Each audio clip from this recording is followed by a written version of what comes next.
just said to you what Kennedy said in 1963, that if we go to war with the Soviet Union, life on Earth will be destroyed in 24 hours. A Fed bailout of $29 trillion, rates down, markets up, and nuclear war on the horizon. Of course, then media propaganda and censorship comes next. And these are the things that we're facing, talking to none other than the one and only Gerald Celente, the author of the Trends Journal, who's been accurately forecasting the trends for the last several decades. You've seen him on all the biggest TV shows, Oprah Winfrey, you name it. He's been forecasting the trends. And today I have him on the show to discuss exactly what's going on with the regime change at the central banks and Federal Reserve, what is happening with the potential for war all around the world, the media propaganda, the censorship, the move to save democracy, and so much more. If you want to know where the world is going and what to expect and how to prepare, then you want to listen to this interview with Gerald Celente, who's been accurately predicting and publishing the trends for multiple decades. Maybe Zuckerberg go, well, shoot, if Musk can do that, maybe I could stand up against him a little bit. Do you think maybe we're starting to see a little bit of pushback, maybe enough people to sort of start swinging this back the other way? Why do I give a damn when I look at that Zuckerberg? Who the hell are they to tell us what to do? It's up to the people. It's up to the people to unite. All right, Gerald Celente, Trends Journal, the author of Trends Journal for decades, something that I've recently got turned into years ago, but you've been doing this for decades, calling out the trends. And of course, if everybody wants to know where the world is going, they should be reading the Trends Journal. We're going to make sure we link to that down below. Gerald, it's always an honor to have you on the show, so thanks for taking the time to come sit down with me today. No, what are you kidding? I'm great being on with you. I appreciate everything that you do, and it's an honor for me to be on with you. You know, I love history because I believe that if we can sort of understand history, it sort of gives us this roadmap of where we're going. And so it's like, if I touch the stove one time and I burn myself, if I touch it again, I'll probably burn myself. Maybe my hand, maybe my arm, but like the same thing sort of happens. And you've been studying these trends for now decades. And so you've got a lot of this history and precedence. Before we started recording, you started telling me how we saw similarities to World War II with Japan and Russia, Ukraine, and now in Israel. And you see these things kind of repeating over and over. So tell us, before we get into specifics, I want to talk about your latest post. You talked about rates down, markets up. There's a regime change for central banks around the world. I want to talk about the markets. I want to talk about nuclear war on the horizon, Russia warnings, things like that. I want to talk about Kamala and Trump and the media propaganda and censorship. So those are topics I want to cover, but let's just start with the trends. So you've been doing this a long time. Tell us how you look through these trends and how that tells you a picture and kind of how this tells us where we're going in the future. Like, what's your methodology? Well, number one, it's not what you want, what you like, or what you believe. It's what is. And one of my sayings is, opportunity misses those who view the world through the eyes of their profession. And again, I have my books, international bestseller, Trends 2000, and the other one over here somewhere, Trend Tracking, far better than Megatrends, Time Magazine. I've been at this a lot of years, since 1980. And so people get caught up in their belief system. And not only that, if you're studying economics and you're really great at economics, how about looking about what's going on in the world through the socioeconomic lens? So, for example, in your Trends Journal, we have a whole section on AI, a whole section on high-tech science, a whole section on technocracy, whole section on geopolitics, whole section on global economics, whole sections in different areas. So we look at the world for the way it is. So, for example, I subscribe to the Wall Street Journal, the New York Times. I get them delivered, like the Financial Times. But I also travel the world. So now we have, for example, the Ukraine war going on and the Israel war. Well, the Israel war, I subscribe to Haaretz, the Israeli newspaper. I want to know what they're saying. And I go to Global Times of Israel and Jerusalem Post. And then I go to Tehran Times. I want to hear what the Iranians are saying. Press TV. I want to hear what the Iranians are saying. ISNA and IRNA. I want to hear what the Iranians are saying. I go to Arab News. I go to Al Jazeera. I want to hear what the Arabs are saying. So we cover the world. We go to global times. What are the Chinese saying? So then what we do in the Trends Journal, we say, this is what's being reported. This is our analysis. And this is our trend forecast. So I'll give you an idea why we go to different sources.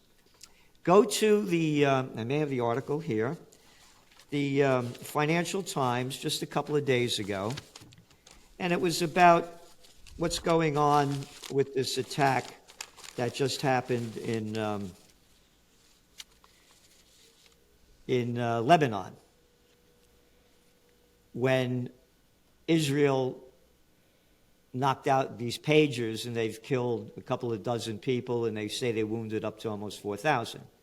This is the headline from Financial Times, costing about $690 or something a year.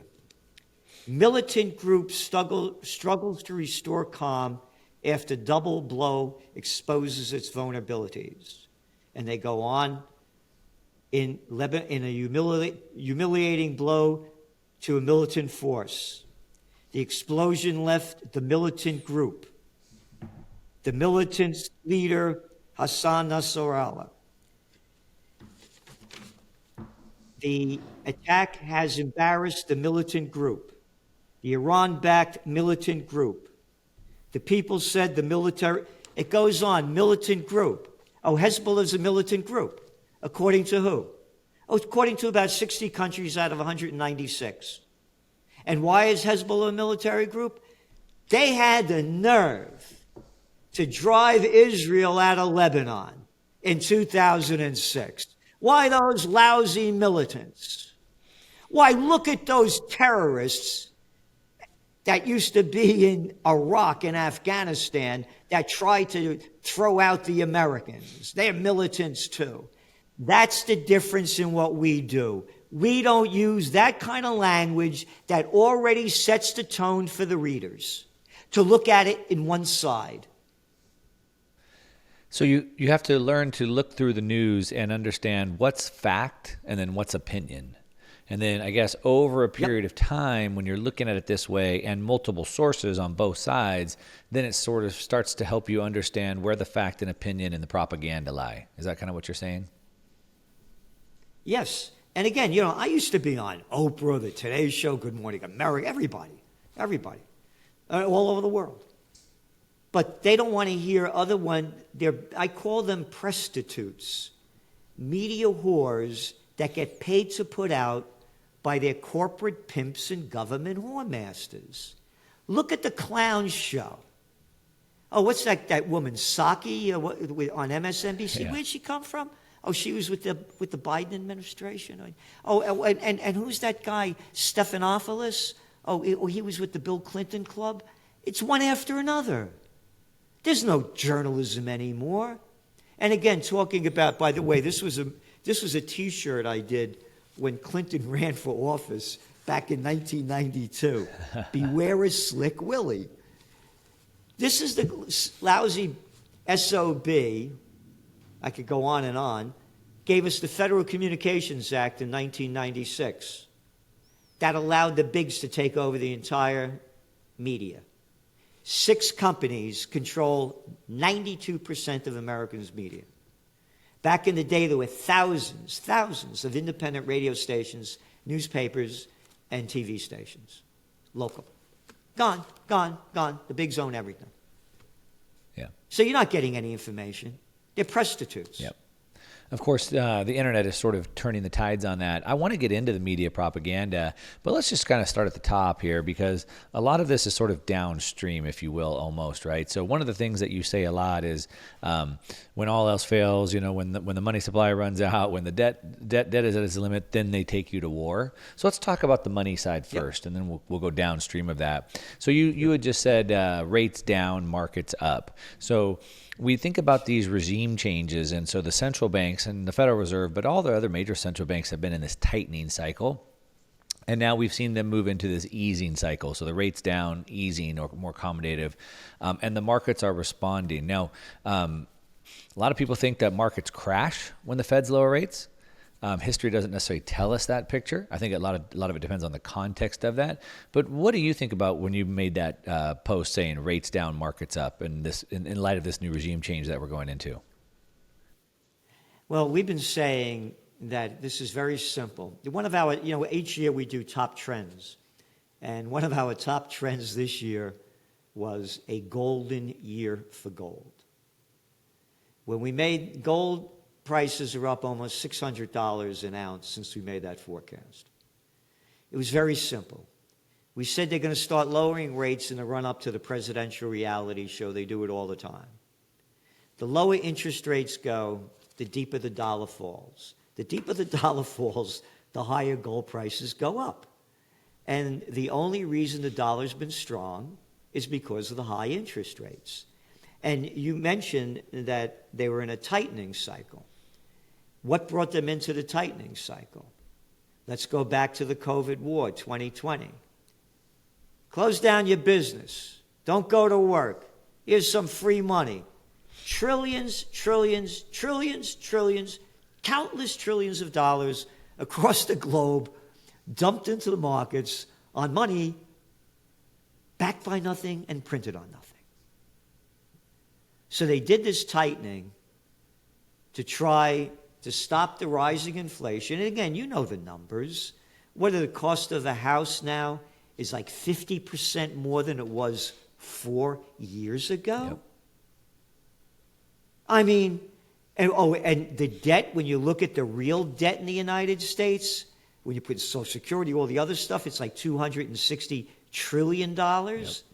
Oh, but we'll use the real number of a little bit over $35 trillion. And $2 trillion just paying the interest on the debt each year? I mean, what business, what individual could run a life with the equivalent of, not the trillions, but the tens of thousands or hundreds of thousands of dollars deep in debt, on and on and on, and keep piling on more debt? Nobody can do it. The whole system is going to crash. It's only going to be a matter of time. And I'm going to say one other thing about this. Going back to where the crisis is going to explode, beyond the geopolitical end, what no one is talking about, a forecast we made in May of 2020 when they forced people to work from home. Office building bust. In the next 2 years and 4 months, $4 trillion worth of commercial real estate loans are coming due.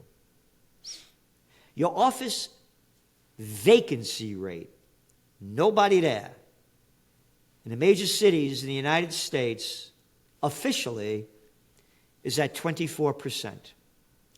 On 50th Street in New York City, in Midtown Manhattan, about a month ago, a building, Sports Illustrated used to be there, that sold for $320 million in 2006, went up for auction, and sold for $8.5 million. Wow. You could look it up, Google it up, it's right there. You know why? Because all this BS that they're going to convert these into apartments, that's all it is. Buildings built within the last 50 years, again, only go by the data, it's not what I'm making up, it's what's being reported, are non-convertible. Let's take that one on 50th Street. It's in the middle of the block. Got no windows behind you, got no windows from side to side. How are you going to turn it into apartments? Now, with people not going back to work, and the guy or whoever firm that has 15 floors in a building, they don't see the people anyway. They're all working in cubicles. I don't need all this space. Yeah, stay home. Come in 2 or 3 days a week. Your office occupancy rate, according to Castle Systems with a K, 51.8%. Yeah. Now, not only are the banks going to go bust, which they're not talking about, not at all. And let's go back to 2023, not ancient history. Silicon Conman Valley Bank, Signature Bank, First Republic Bank went bust. The markets were crashing and gold prices were spiking. That was 3 banks. Oh, and you know as well that last week They were trying to force the banks to have more money in the banks to cover losses. And they said, screw you, we're not doing it. We run the government, basically. I tell everybody a good site to go to is called Wall Street on Parade by Pam and Russ Martins. And they write more about the banksters and the criminality of it than anybody that I know. Yeah. So again, they don't have the money to cover it. And when they got all that free money during the COVID war in the beginning, they bought treasuries, right? With zero interest rates. So they don't have the dough to cover this. Yeah. Let me ask you a question There's from going to be somebody. a crash the likes of which we've never seen. From somebody who's been now reporting this since the 80s, like you said, and obviously you've been paying attention much longer than that. You know, something that I talk about quite often is that something changed. And I really pin that to 2008 when we saw QE start here in the United States. But really what we saw was a shift in the way that central banks and governments interact in markets.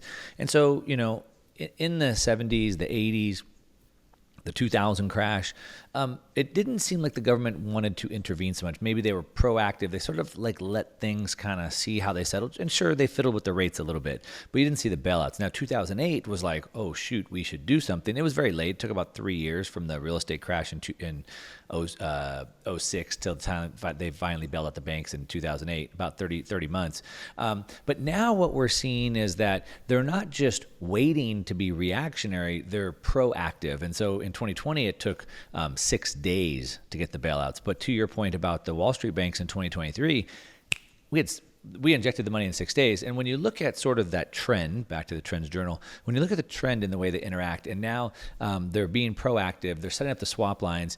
And even further, you mentioned the banks, like in 2008, I mean, they bought all those mortgage-backed securities, just put them on the books. Same thing that they did in the three banks collapsed in 2023. And I understand this big debt bomb you're talking about in the commercial real estate market, but based off of the trend and the way central banks work in the market, why wouldn't they just put that on their balance sheet? I mean, I believe, of course, they will. And I'm just curious your point on that. It's going to be bigger than they're going to be able to cover and get away with. It's going to be ridiculous. But, of course, they could lie about it, like you're talking about 2007, 2008. The Federal Reserve dumped in $29 trillion to bail out the banks. And no one's ever heard that number before. The Levy Institute at Bard College. What? No one's ever heard that number before. This, again, according to the Levy Institute at Bard College. $29 trillion. This is going to be much, much worse. And because what you have is a reality. And then let's go back again. You know, by the way, I thought the markets were going to crash again in 2012. But again, they didn't. It's what you're saying, what they'll do. They didn't teach me about quantitative easing, Right. or zero interest rate policy in Economics 101 or graduate school. Yeah. They'll make up any crap that they want. So yes, they're going to try to avoid it, but I believe it's going to be unavoidable. Again, because you have to keep looking at the whole picture. Look at, again, we write about this over and over again. Look at all the businesses that depended on commuters that are going out of business. Look at, again, we say one of the sayings is the fish rots from the head down. Right. Look at luxury sales declining across the board. Look at Dollar General, or Dollar Tree, or Dollar this, or Dollar that, and what they're reporting. Listen to what Walmart is saying. Yeah, their sales are going up because people that once upon a time had money can't afford it anymore. They're going to Walmarts. This thing's going down. It's artificially propped up. And you saw the employment numbers that came out. Oh, they were weaker than expected. And what kind of jobs are being created? Well, in the healthcare services and hospitality and those kind of sectors, service sector jobs that pay nothing. No, this is serious. Yeah.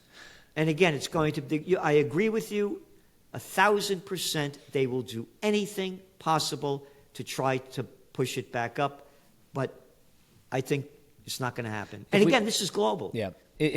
Look what happened, Canary Wharf. HSBC moved out, one after another. Yeah. It is global. And if we look at current history, recent history, past history. So we look at Argentina, Venezuela, Lebanon, Turkey. We can go back a little bit further. We can look at Zimbabwe. We can go further back, Weimar Republic.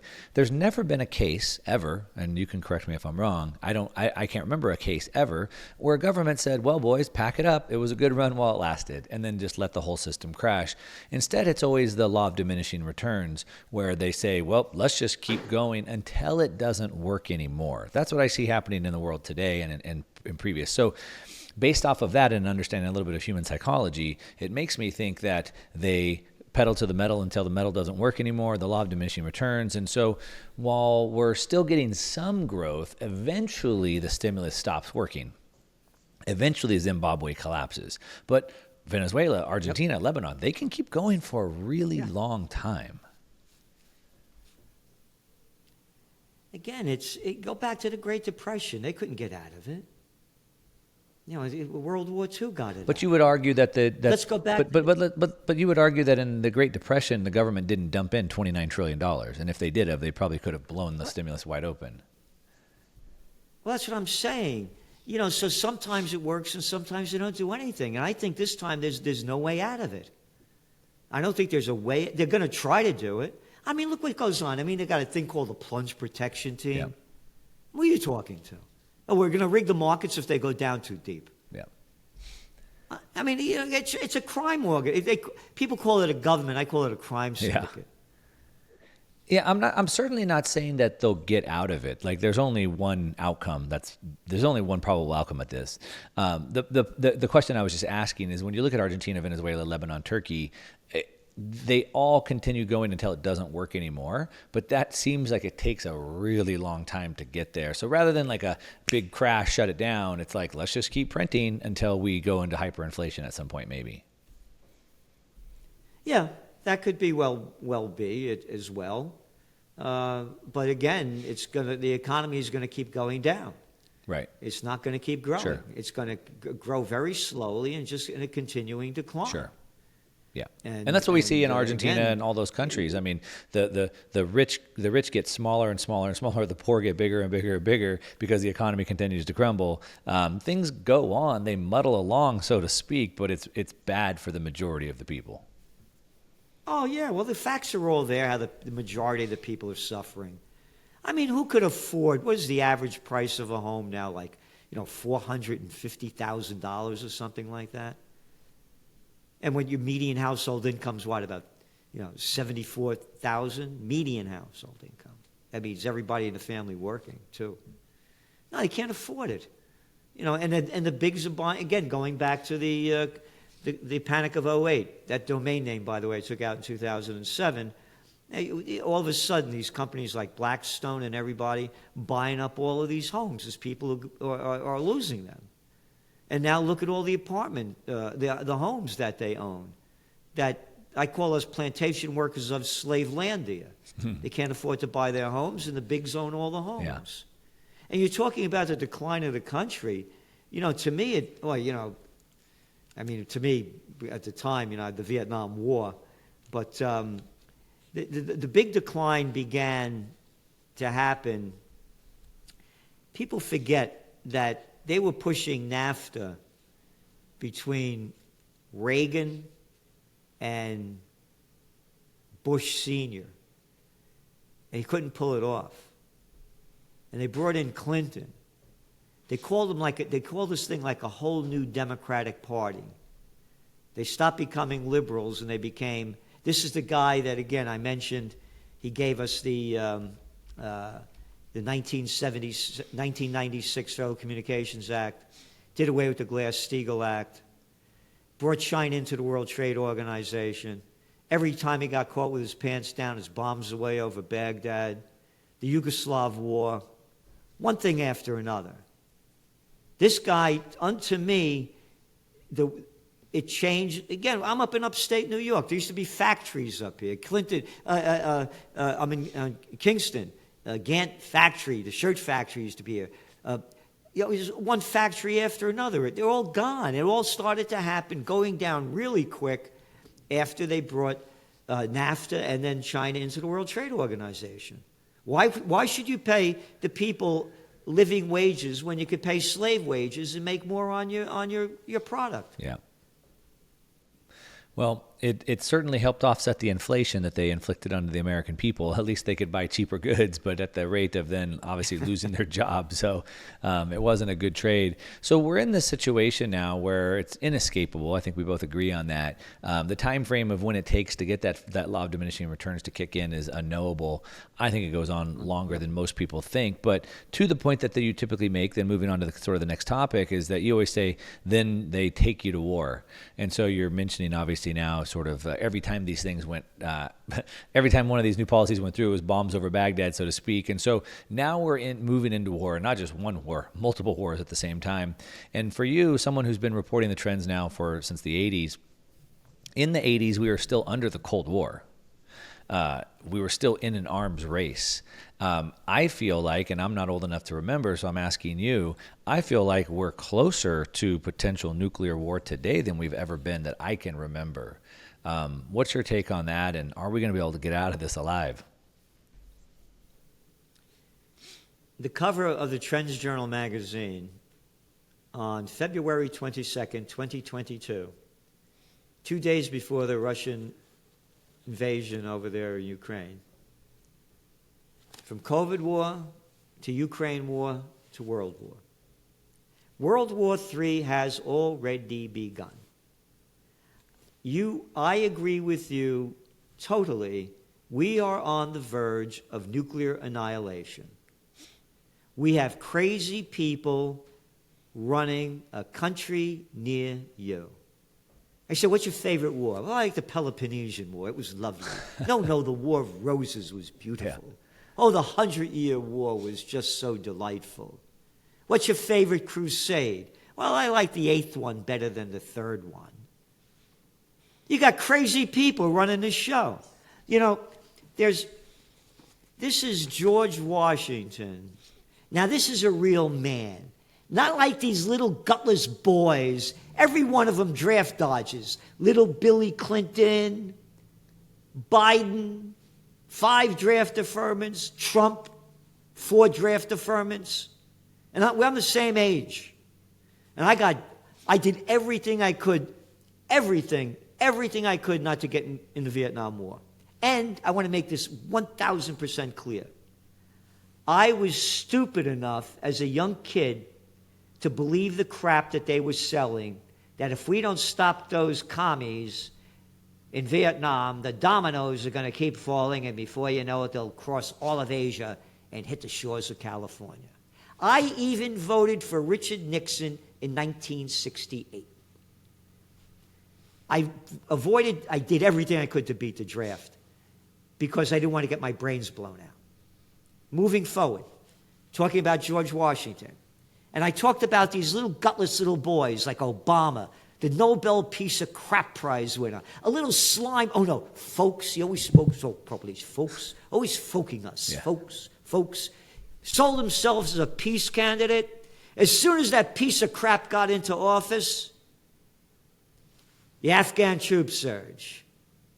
I want that guy Gaddafi. Oh, no, don't say it like that. Gaddafi has to go. Assad has to go. I'm mentioning these little gutless little clowns that love war, that couldn't fight their way out of a paper bag. You call these guys out man to man, they don't know whether to piss or shit. They fold. Don't talk to me like that. Yeah. Warmongering little gutless boys, but there's a man that actually fought. His name was George Washington. Crossed the Delaware. This is his farewell address, part of it. It is our true policy to steer clear of permanent alliances with any portion of the foreign world. Observe good faith and justice toward all nations. Cultivate peace and harmony with all. The nation which indulges toward another in habitual hatred or in habitual fondness is in some degree a slave. It is a slave to its animosity or to its affection, either of which is sufficient to lead it astray from its duties and interests. It goes on. Basically, he goes on to say, this crap has been going on for thousands and thousands of years. We're not going to fix it, and it's none of our business. We need to protect America. We need to build America and not get involved in any foreign entanglements. And now, these gutless little clowns, oh, and I love these guys all dressed up in their military drag with their little Boy Scout little things that they got, their awards, you know? Who are you talking to over here? Who are you? Oh, you're an isolationist. What isolationist? I believe in the Founding Fathers. And that's why I own 3 pre-Revolutionary War stone buildings on the most historic 4 corners in America, in Kingston, New York. 1750 Franz Roggen House, 1763 Dr. Jensen House, and the 1774 Academy, one of the first public schools. This is the 3rd Dutch settlement here. I bought these because the seeds of democracy were sown here. The Constitution that was written for Kingston, for New York State, when Kingston was the capital, before the British burnt it down after the Battle of Saratoga. I went to jury duty. This is what the guy who put the thing on the head. He said, you see that picture on my shoulder? That's John Jay. John Jay was a judge here. And over 70% of the Constitution that was written for New York State is America's Constitution. I bought these buildings and I launched Occupy Peace because, as I say, I'm only me because I'm a Napolitano, born in the Bronx, born to be free.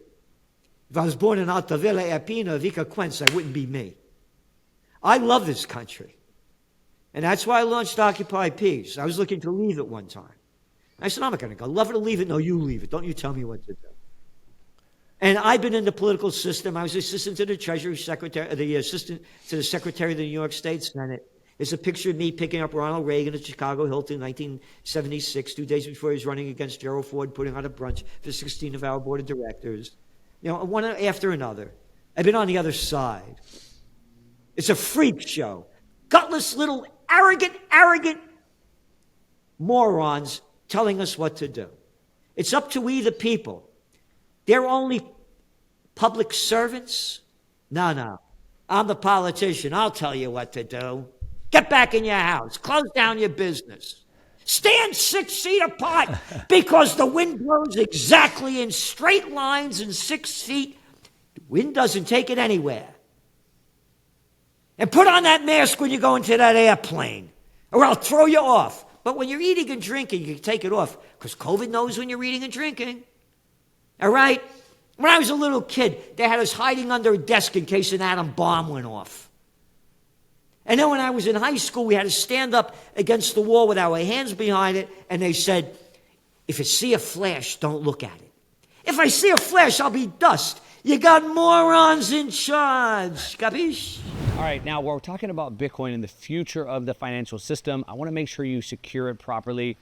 Millions of Bitcoin have been lost. Myself personally has lost a lot of Bitcoin, maybe worth millions of dollars in today's dollars. And so I've learned the hard way that I want to secure it with a hardware wallet like this. Keep your private key safe. This is a Trezor hardware wallet. You plug it in, you do your transaction, and you unplug it. Don't leave it on an exchange. I've lost it that way. Don't leave your Bitcoin on a phone. I've lost it that way as well. Secure it with a hardware wallet like Trezor. I've used it for over a decade. I think it's the easiest one to use. It's open source hardware, so you don't have to worry about some backdoor and someone rug pulling you and taking your Bitcoin. That's why I like the Trezor, and it's pretty cheap. And if you'd like to save even more money, there's a link in the description down below that you can save some money with it. But look, whether you use a Trezor or not, use something. Don't leave your Bitcoin on the exchange or at risk of getting hacked off of your phone. Secure with a hardware wallet like this Trezor. There's a link down below. Now let's go back into the video. You mentioned earlier sort of how media has been taken over by a few people. And then I kind of threw out quickly, I want to circle back to that technology has sort of changed that, because now with the internet, we have, independent news now. And we have, we're in a day and age where Tucker Carlson gets more views than the entire media complex, combined. So does Joe Rogan as well, Russell Brand. And there's tons of those people, which is obviously a problem for the establishment. And so what we're seeing now, which is super alarming and disturbing to me, is this massive push for global censorship. And it's coming on really strong. And we're seeing it, Ireland, the UK, Brazil, very, very scary. But what's even more scary is, Tim Walz, Kamala's running mate, is talking about how you shouldn't have the right to say whatever you want. We saw Hillary Clinton on the news just the last couple of days talking about how they should prosecute misinformation. And in that same conversation, as she's talking about prosecuting disinformation, she's giving disinformation, citing the Russiagate, which she falsely proclaimed as real information. And so this propaganda, this push, the media propaganda, which you're talking about, on top of the censorship, right there, media propaganda and censorship at the same time, is a big problem. And we're being told that they have to do this to save democracy when they're threatening democracy at the right time. So what do you see on the trend of this censorship? And hopefully you got some good news for me, because this seems to be the single biggest problem we're facing today, in my opinion. Oh, it's going to get worse again. That's not what I wanted. Again, look what we're during the COVID war. Look, during the COVID war, if you didn't believe in the COVID jab, you were a jerk. Look at all the little clown boys and clown girls they call celebrities selling the crap. And you were attacked if you didn't believe it. I put on a piece, I had a rally over here when everything was locked down. I said, little Andy Cuomo, come over here and stop me. I'm one of the most hated guys up here. Oh, you didn't get a vaccination? No, I'm not going to get gene therapy, first ever Operation Warp Speed thing that they invented.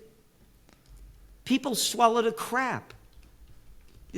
I'm telling you, they're going to take more and more of our rights away from us.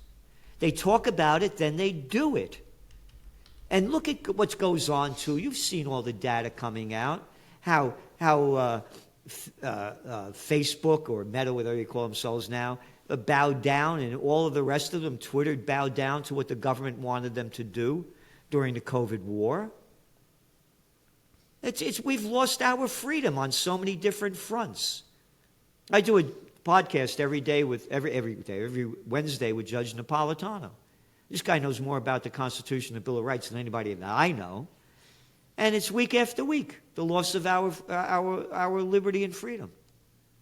It's a crime syndicate. And again, Hillary Clinton?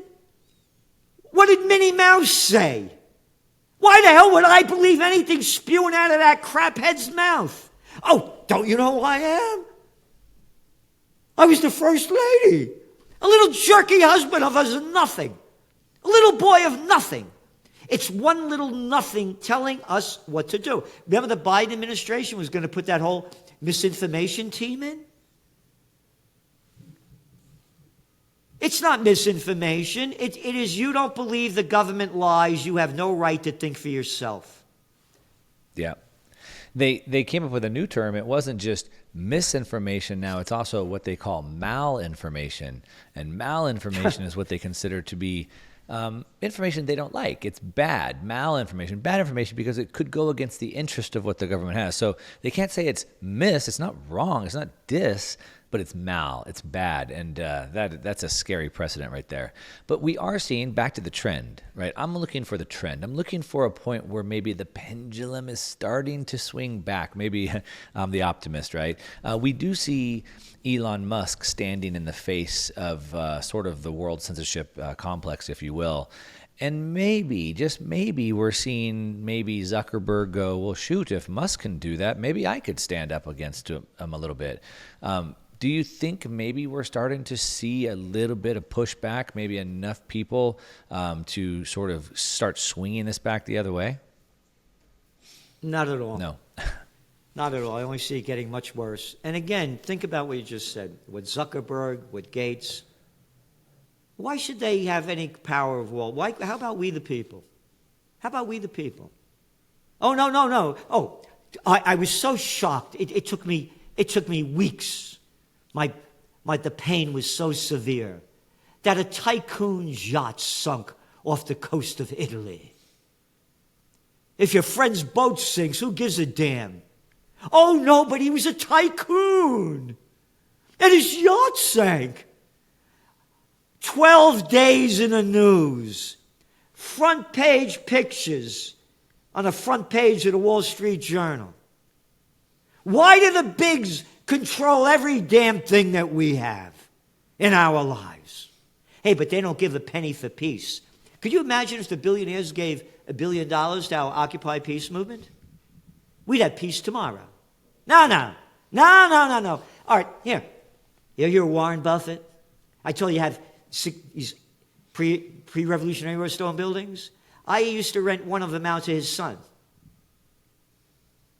the Novo Foundation. Never gave me a penny, not a penny, for one of our peace movements. And he was there for one of them when I had Ralph Nader here. Not a penny for peace. Why do I give a damn when I look at that Zuckerberg? Who the hell are they to tell us what to do? It's up to the people. It's up to the people to unite and to have the fight in them that, again, I grew up during the hippie time. This isn't a hippie time. This isn't about roses and this is peace. No. No, this is no, I want peace. Don't you steal my money, give it to the military-industrial complex to kill people over across the nations around the world when my country is rotting in front of my eyes. The roads are shit. They're shit. Hey, how about Amtrak? Look at the rail system we got. Go to New York, take the subway. It's a night in Calcutta. The bridges are collapsing everywhere. It's up to the people. It's up to the people. That's what this country was founded upon. We the people. Yeah, always the people. I put up a tweet yesterday and I said, right now somewhere an entrepreneur is coming up thinking of a way to solve one of your pains or problems. Also right now, a government regulator's thinking about some new rule or regulation that will prevent him from doing that. And so it's really coming down to this race as we the people, we the builders, we the entrepreneurs. Can we move fast enough? Can we move faster than what the government regulators are doing to try to come and stop and prevent that? I want to move into this last topic and we'll wrap this up here. Back to the trends. We have an election cycle. We're in an election cycle right now. We have a presidential election cycle, election coming up. What I see as a trend is that this election seems to be like the most important election we've ever had, but that was also said the last election and the one before and the one before and the one before. It seems like, though, because the government continues to get bigger, because the censorship gets worse, each one does become more important. So do you see this one as that important today based off of this, long time that you've been sort of looking at this? Is it really escalating, or have we been in worse times before? This is the worst time, I believe, in the history of the world. I suggest people consider reading John F. Kennedy's speech to graduating students at American University in 1963, June. It was all about peace. And he goes on, he said, we shouldn't hate the people in the Soviet Union. He said, they suffered more than anybody else in World War II. He goes on to say some 20 million of them killed. And they lost their land, the equivalent, and their farms and factories, the equivalent in homes of Chicago to the East Coast. He said, if we go to nuclear war with them, life on Earth will be destroyed in 24 hours. He ends it by saying, America will never go to war again. Well, that was in June. July, August, September, October, November, Jack, you're dead. And by the way, I have a photograph of me and John Connally. John Connally was the governor of Texas that took the bullet in the back. I have a photo of me, him, and his wife, Nellie, in front of the book depository. Actually, that's the side of the book depository where the shot came from, on the side of the book depository. He wanted to meet me. It was his first time back since the assassination. It was 1992. Going back, this is the worst time. And by the way, we're going back into the Anatole Hotel. He said, I read your book. That's why he wanted to meet me, trend tracking. and he said that, I know your heart's in the right place. He said, but you don't have a clue what's going on. Because if you did, and he said, and neither do the American people. Because if they did, there'd be a revolution in this country. This is 1992. Yeah. Oh, by the way, he was the Democratic governor of Texas when he took the bullet in the back. He became the Republican Treasury Secretary under Nixon that took us off the gold standard. So going back to this being the most important election, I just said to you what Kennedy said in 1963, that if we go to war with the Soviet Union, life on Earth will be destroyed in 24 hours. Life on Earth now will be destroyed in a blink of an eye. Look what just happened with that pager thing that the Israelis did to Lebanon. I was a keynote speaker at the Virginia Military Institute in 2000. And in my book, Trends 2000, I wrote about New Millennium Warfare. And that's what we're facing. We're facing things that we can't even imagine. Cannot even imagine. And again, going back to Hillary Clinton, look at her on that interview after they killed Gaddafi. And the interviewer asked her, how did you feel? We came, we saw, he died. How about Madeline Not All That Bright?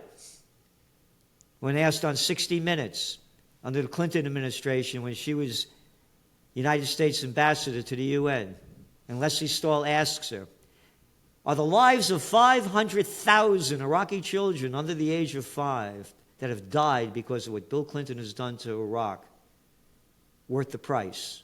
And she said, yes, it is. I'm saying this because you got maniacs in charge. Yes, this is the most important election of our lifetime because we are on the brink of nuclear annihilation. I want to read you something. This is from Pope Francis, or what I would call Pope a dope. Pope Francis tells U.S. Catholics, you ready? To choose lesser of evil in the coming election. Not voting is ugly, he said. It's not good. You must vote. You must choose the lesser evil. Who is the lesser evil? The lady or that gentleman? I don't know. Lesser of an evil? Hey, Cazzone, how about the better of a good? How about the greater of the greatest? No. A lesser of two. Hey, Cazzone, what Christ are you talking about that believes in evil?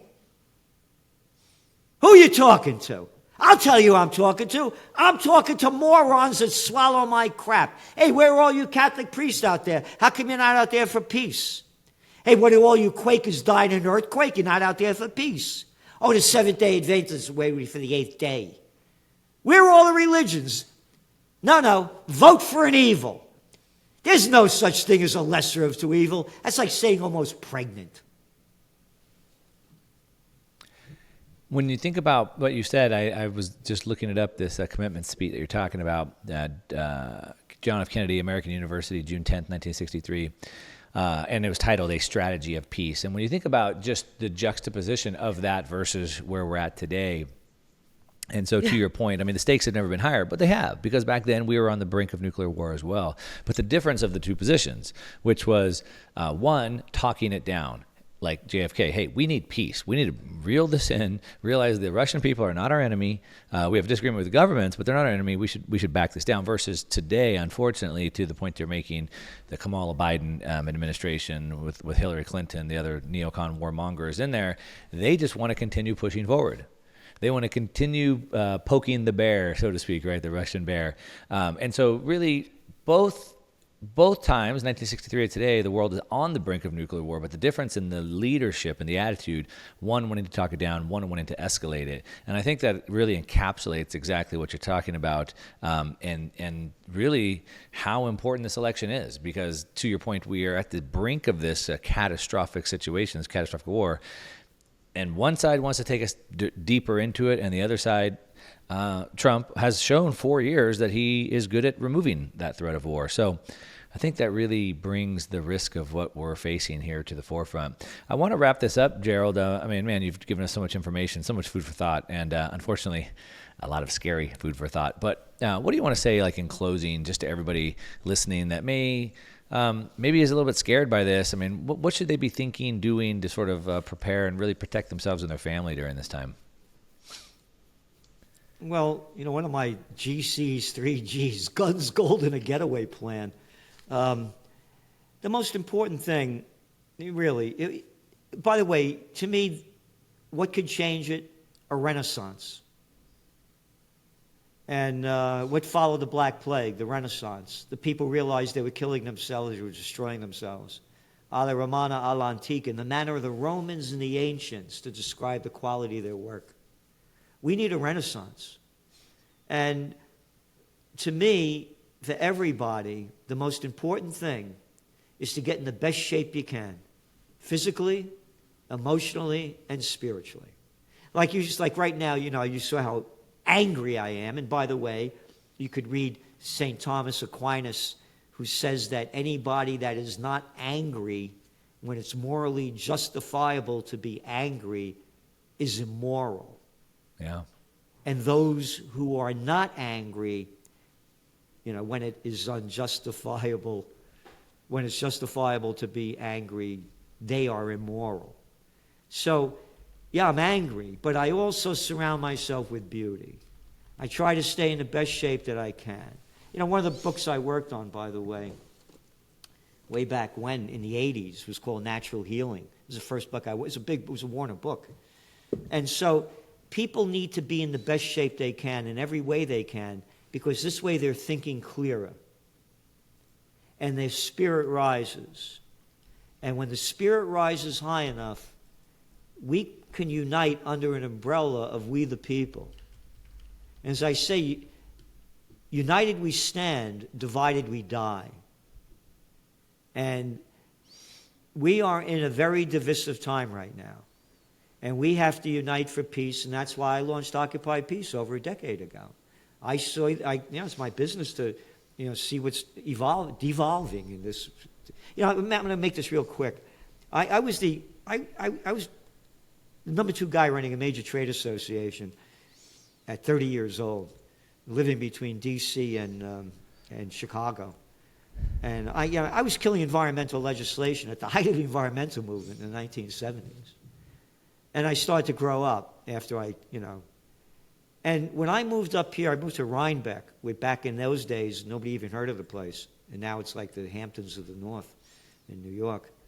I was a recluse for 4 years because I started to see the future devolve. And it started breaking my heart. And it's devolved in front of our eyes. And so I'm doing everything I can.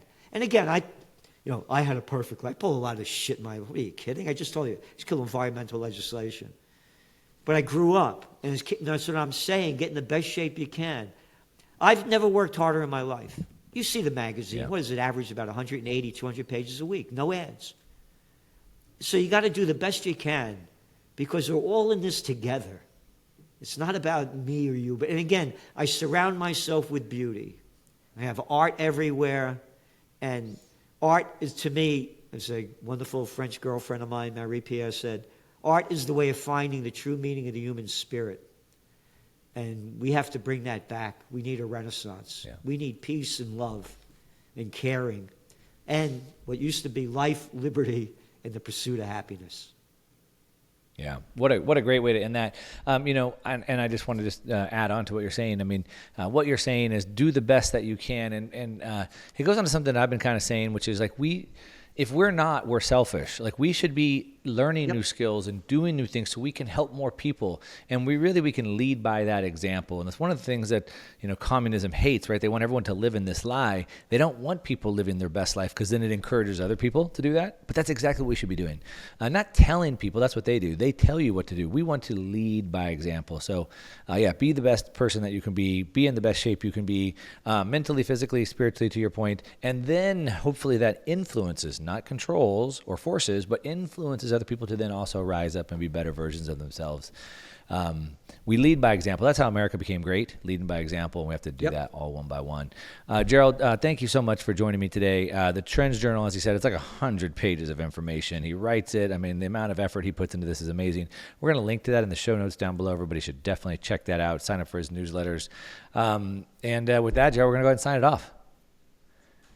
Thanks so much for having me. And thank you so much for what you do. I appreciate it very, very much. And as I said, it's an honor for me to be on with you. Always a pleasure.